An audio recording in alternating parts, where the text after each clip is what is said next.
नमस्कार। आज हम बात करने वाले हैं अपना पहला एआई एजेंट बनाने के बारे में।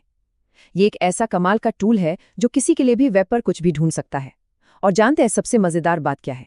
ये एक ऐसी स्किल है जिससे पैसे कमाने के नए दरवाजे भी खुल सकते हैं। अच्छा, तो ये सिर्फ कोई टेक्निकल काम नहीं है, बल्कि एक ऐसी स्किल है जिसकी मार्केट में अच्छी खासी कीमत है। जिस सोर्स से हमने ये जानकारी ली है, उसके क्रिएटर ने बताया कि उन्होंने ऐसे ही सिंपल एजेंट्स बनाकर और बेचकर करीब 2.5 लाख रुपए कमाए हैं। तो चलिए देखते हैं ये होता कैसे है। तो सवाल यह है कि ये एआई एजेंट आखिर है क्या चीज़। सबसे आसान तरीका है इसे एक रियल एस्टेट एजेंट की तरह सोचना। आप उसे बताते हैं कि आपको क्या चाहिए, है ना, और फिर वो बाहर जाकर सारी रिसर्च करता है, भाग दौड़ करता है और आखिर में आपके लिए सारे रिजल्ट्स लेकर वापस आ जाता है। और इसे बनाने के लिए कोई बहुत मुश्किल कोडिंग नहीं करनी है, बस 3 पावरफुल टूल्स को आपस में जोड़ना है। तो चलिए एक नज़र डालते हैं कि हमारी टूलकिट में क्या क्या है। सबसे पहला है N8N। इसको आप एक वर्कशॉप या फिर एक मेन पैनल की तरह मान सकते हैं, जहां हम अपने एजेंट के सारे पुर्जे जोड़ेंगे। इसके बाद हमें चाहिए एक दिमाग। इसके लिए हम इस्तेमाल करेंगे ओपन एआई का। ये सारी जानकारी को प्रोसेस करता है और स्मार्ट जवाब तैयार करता है जो हमारा एजेंट देगा। और आखिर में हमारे एजेंट को बाहर की दुनिया से भी तो जुड़ना है, तो SERP API उसकी आंखें और कान बनकर काम करता है, जो उसे लाइव डेटा के लिए गूगल सर्च करने की ताकत देता है। ठीक है, तो अब हम टूल्स के बारे में तो जान गए हैं। अब देखते हैं कि N8N के अंदर ये सब एक साथ कैसे फिट होता है। ये असल में बहुत आसान है। बस कुछ सिंपल ब्लॉक्स, जिन्हें नोड्स कहते हैं, उनको एक एक करके जोड़ने का काम है। ये प्रोसेस काफी सीधा साधा है।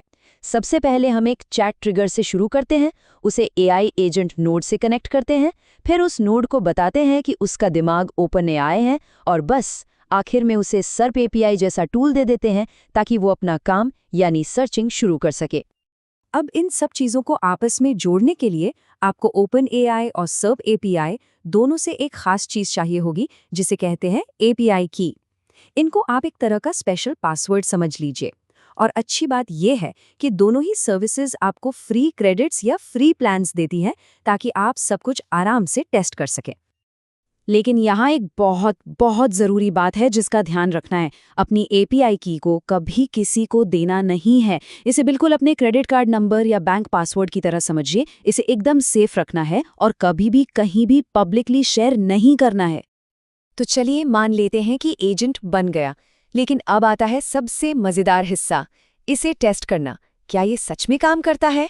चलिए इसे एक्शन में देखते हैं। हम एक रिसर्च वाले सवाल से शुरू करते हैं।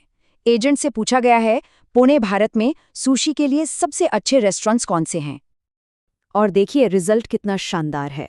एजेंट ने फौरन गूगल पर खोजा, ओपन एआई से डेटा को प्रोसेस किया और एक बढ़िया फॉर्मेटेड लिस्ट बनाकर दी। कोजी, शिज़ुसान, उकियो। इससे ये तो साफ हो गया कि ये रिसर्च वाले काम बड़े आराम से कर सकता है। अच्छा, रिसर्च तो हो गई। अब एक रियल टाइम डेटा का टेस्ट करते हैं। क्या ये ऐसी जानकारी ला सकता है जो हर पल बदलती रहती है, जैसे कि मौसम? और हाँ, ये टेस्ट भी कामयाब रहा। एजेंट ने गूगल से लाइव वेदर डेटा उठाया और पुणे का उस वक्त का एकदम सही टेम्परेचर बता दिया। मतलब ये agent up to date real time जानकारी भी दे सकता है। तो ये जो एजेंट हमने बनाया, ये तो बस एक शुरुआत है। ये बेसिक स्किल असल में एक दरवाज़ा है जो और भी ज़्यादा कॉम्प्लेक्स और कीमती टूल्स बनाने की दुनिया में ले जा सकता है।